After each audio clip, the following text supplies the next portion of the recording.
Halo semuanya, kami dari kelompok 1. Pada video kali ini, kami akan membawakan materi mengenai lapisan atmosfer, suhu udara, dan tekanan udara. Sebelum itu, izinkan kami untuk memperkenalkan diri kami masing-masing. Perkenalkan, saya Elsa Kristi, nomor absen 2. Saya Nila Nitaya Siti Dewi, nomor absen 33. Saya Niketut Aisyah Dewi, absen 29. Saya Putra Aisyah Dewi, absen 40. Saya Iktur Bayartawan, absen 13. Saya Imadi Nityananda Krishna, absen 20. Saya Imadi Artajaya, absen 18. Selamat menyaksikan. Kalian tahu nggak sih apa itu atmosfer? Nah, jadi atmosfer berasal dari bahasa Yunani yaitu atmos artinya uap air atau gas dan spaira artinya selimut. Jadi, atmosfer adalah lapisan gas yang menyelimuti suatu planet termasuk bumi. Umumnya, ketebalan atmosfer mencapai 500 km dari permukaan tanah hingga angkasa. Atmosfer ini bermanfaat untuk menyaring radiasi matahari yang masuk ke bumi serta menahan panas yang dilepaskan dari permukaan bumi. Lapisan atmosfer ini tersusun dari nitrogen, oksigen, karbon dioksida, argon, neon, metana, helium, hidrogen, dan xenon. Gas-gas penyusun atmosfer ini memiliki manfaat bagi kehidupan, yaitu nitrogen dimanfaatkan oleh tumbuhan untuk membentuk protein dan klorofil. Oksigen bermanfaat untuk mengubah makanan menjadi energi. Karbon dioksida dimanfaatkan oleh tumbuhan untuk menyerap panas pancaran matahari serta mengubah hara menjadi karbohidrat.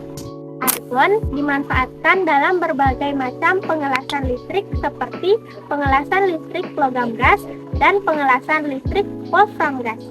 Neon dimanfaatkan sebagai pengukur gelombang dan tabung televisi dan dapat memancarkan cahaya oranye.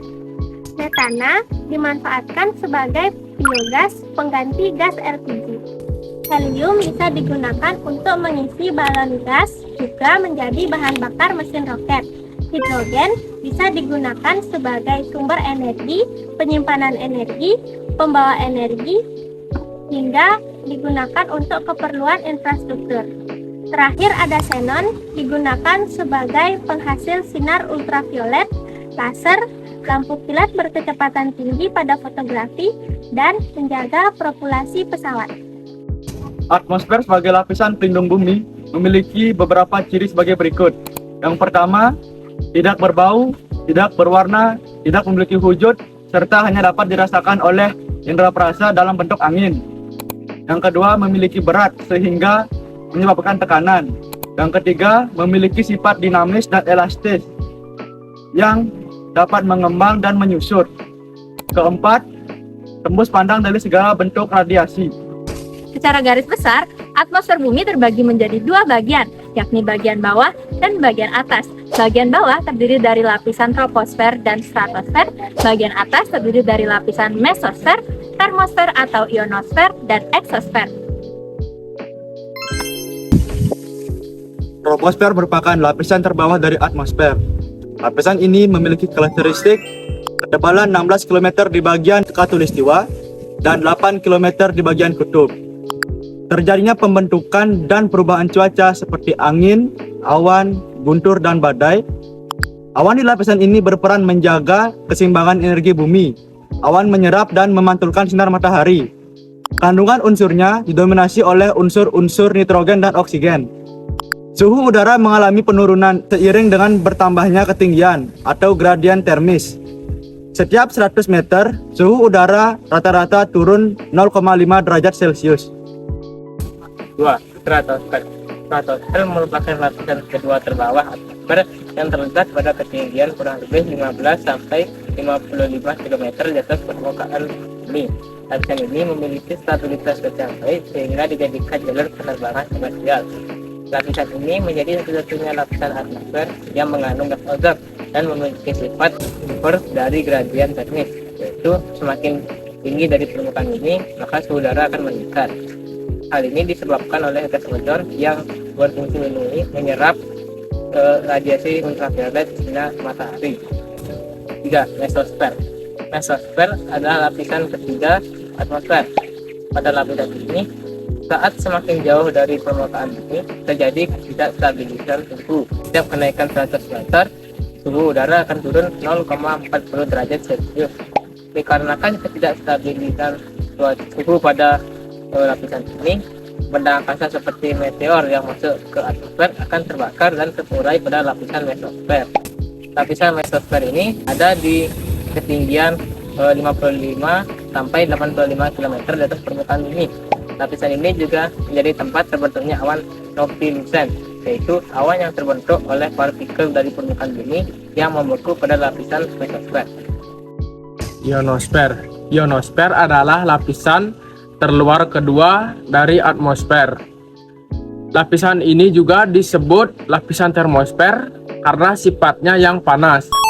Ionosfer terdapat pada ketinggian di atas 85 sampai 300 km.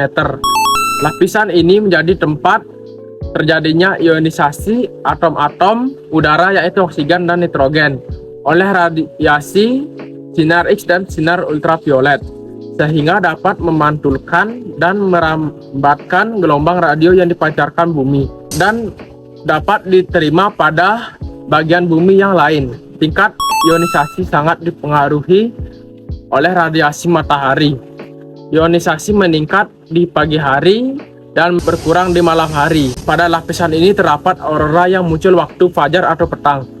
Eksosfer merupakan lapisan terluar dari atmosfer yang sekaligus batas antara atmosfer bumi dan luar angkasa. Eksosfer berada pada ketinggian 3.150 km dengan suhu 2.000 derajat Celcius dan gas kandungan utamanya yaitu gas hidrogen. Lapisan eksosfer tempat hancurnya meteor dan benda-benda angkasa lainnya sebelum jatuh ke permukaan bumi. Debu-debu meteor memantulkan cahaya matahari sehingga terjadi refleksi dan menyebabkan adanya cahaya zodiakal. Selain itu, pesawat luar angkasa maupun satelit yang mengorbit di eksosfer tidak dapat bergerak bebas karena eksosfer memiliki sedikit molekul.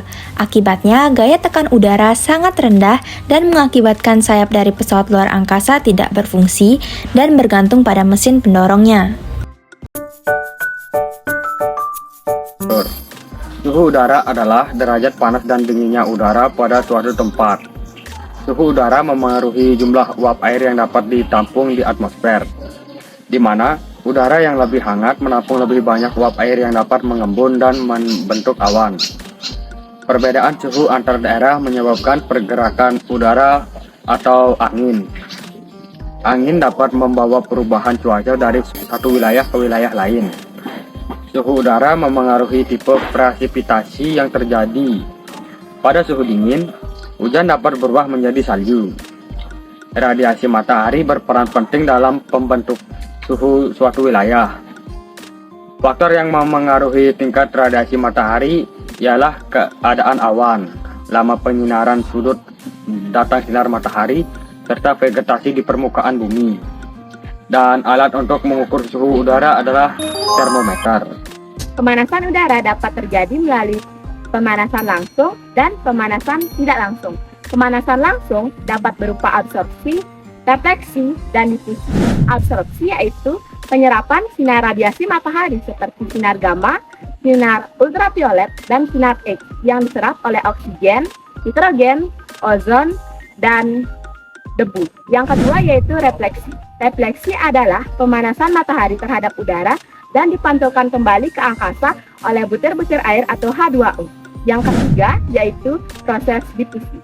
Proses difusi adalah matahari yang mengalami difusi yang berupa sinar gelombang pendek biru dan lembuyang yang berhamburan di angkasa dan menyebabkan langit berwarna biru. Selanjutnya yaitu pemanasan tidak langsung.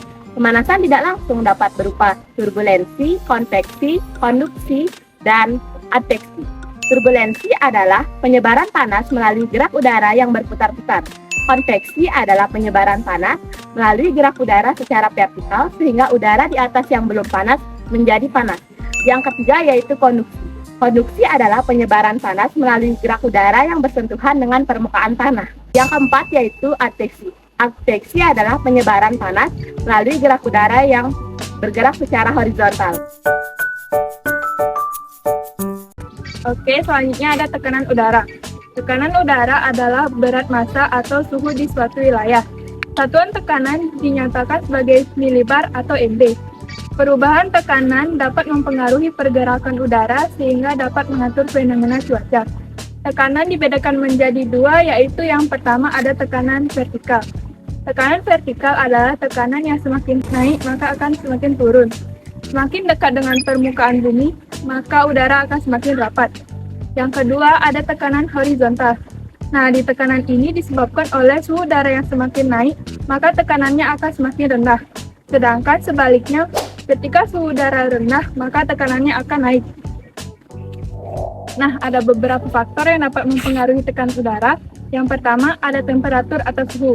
Saat temperatur dalam kondisi tinggi, maka volume dan molekul ikut berkembang, sehingga tekanan udara menjadi rendah. Begitu juga sebaliknya. Yang kedua ada ketinggian tempat. Saat di tempat tertentu seperti pegunungan atau gunung, lapisan udara di sekitarnya memiliki persediaan yang rendah, sehingga di puncak tersebut tekanan udaranya semakin rendah. Yang ketiga ada letak lintang bumi. Tekanan udara juga dipengaruhi oleh lintang bumi. Perbedaan lintang bumi di setiap wilayah akan mempengaruhi tekanan udara. Pernahkah terlintas di benak kalian mengapa daerah pegunungan memiliki suhu lebih dingin dibandingkan dengan daerah pantai? Hal ini dapat terjadi karena dipengaruhi oleh yang pertama karena tekanan udara. Semakin tinggi suatu daerah, semakin kecil pula jumlah partikel udaranya. Hal ini mengakibatkan tekanan udaranya semakin rendah, sehingga suhu udara di daerah pegunungan lebih dingin daripada di daerah pantai. Yang kedua, karena gaya gravitasi. Semakin jauh dari pusat bumi, gaya gravitasinya pun semakin lemah. Semakin besar gaya gravitasi, semakin banyak udara yang ditarik. Juga sebaliknya, gaya gravitasi di dekat permukaan laut lebih besar karena lebih dekat dengan pusat bumi, sehingga jumlah udaranya lebih banyak. Sebaliknya, gaya gravitasi di gunung lebih kecil karena terletak jauh dari pusat bumi, sehingga jumlah udara yang ada lebih sedikit dan mengakibatkan suhu menjadi lebih dingin. Yang ketiga, karena energi kinetik. Besar kecilnya energi kinetik menentukan banyak atau sedikitnya panas yang dihasilkan ketika terjadi tumbukan antara molekul. Pada wilayah gunung dan pegunungan, udara yang terdapat jumlahnya lebih sedikit, maka energi kinetiknya sedikit juga.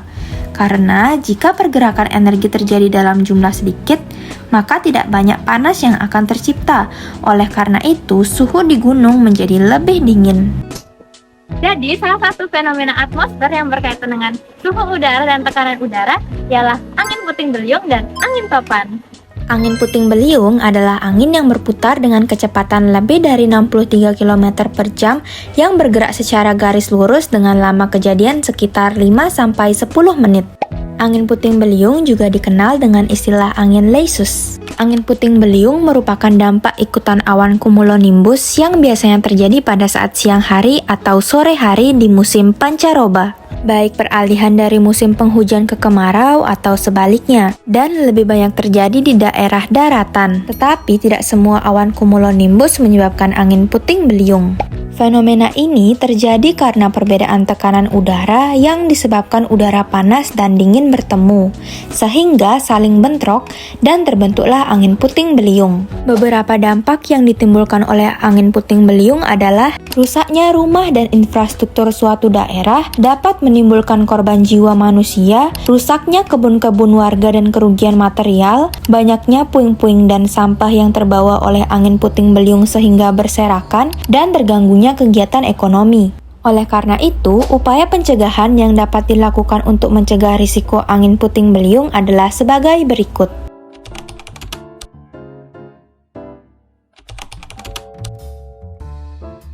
Selanjutnya, angin topan adalah pusaran angin kencang yang berbentuk corong raksasa dengan kecepatan 120 km per jam hingga pada level tertinggi bisa mencapai 250 km per jam. Angin topan biasanya terjadi pada musim kemarau di wilayah pembagian musim yang beriklim tropis, yaitu di antara garis balik selatan dan utara.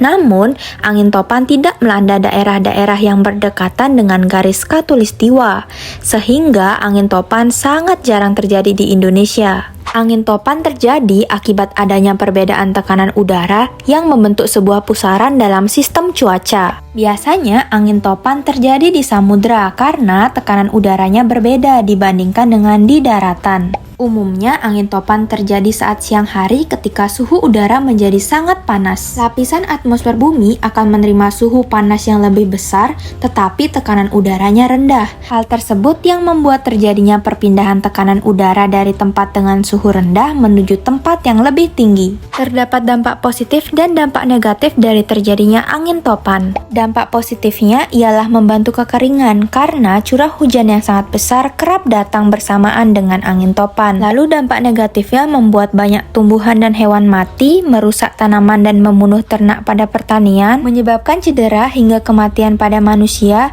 dan hancurnya properti serta infrastruktur bangunan yang berdampak pada ekonomi. Nah, ada beberapa cara mitigasi dan upaya yang bisa dilakukan untuk mengurangi resiko angin topan, yaitu sebagai berikut.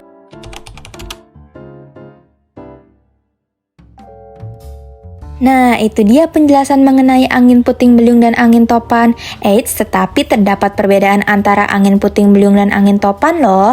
Angin topan biasanya terjadi di samudra dan jika angin topan menuju daratan, maka angin tersebut akan melemah. Ukuran angin topan lebih besar dari angin puting beliung, yaitu berdiameter hingga ratusan kilometer. Angin topan dapat berlangsung selama berhari-hari dan memiliki kecepatan yang lebih besar daripada angin puting beliung, yaitu 120 sampai 250 km per jam. Sedangkan angin puting beliung biasanya terjadi di daratan, berukuran lebih kecil dari angin topan, yaitu diameternya maksimal 2,4 km, hanya berlangsung selama 5-10 menit, dan memiliki kecepatan yang lebih kecil, yaitu lebih dari 63 km per jam. Sekian video dari kami, mohon maaf apabila ada kesalahan kata. Terima kasih sudah menyaksikan. Dadah!